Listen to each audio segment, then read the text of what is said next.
তোমার নাম কি? বললাম আমার নাম তো সালাম।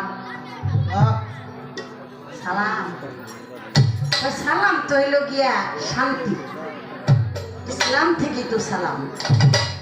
সালাম তো হলো শান্তি। তুমি শান্তির একটা নাম ধারণ করে অশান্তি কি লেখা করো বাবা? নামটার একটা সম্মান তো তুমি রাখবা।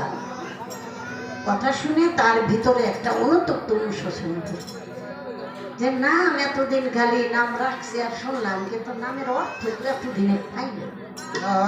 তাই এই কথাটাই এমন ভাবে কাজ করেছে। আরো কিছু অলঙ্কার সেটা এখন না বললাম, আমার দয়াল নবীর হাতে হাত রেখে সাথে সাথে আবার রসুলের কাছে আত্মসমর্পণ। তো সেজন্য খালি নামে নামে বন্যা গেল আর রেখা দিলাম, তা কিন্তু কাজ হবে না।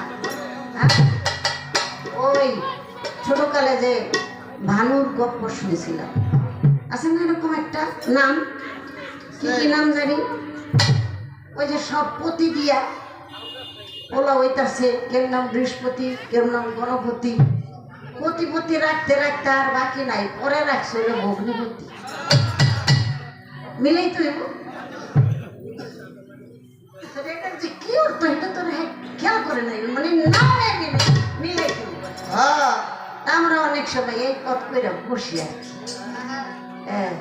নলটু বল্টু সোল্টু সোল্টু মানে মিলে দিছি আর কি, এরকম যাতে আমরা না রাখি। আপনাদের একটু নামের সাইজ করার বললাম কথাটা রাখি। আমাদের তিন মানিকের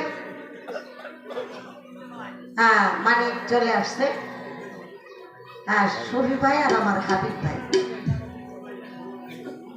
আরেকটা মানিক আছে হিমু ভাই, সে আসে নাই, হয়তো চাকরিতে ডিউটিতে আসতে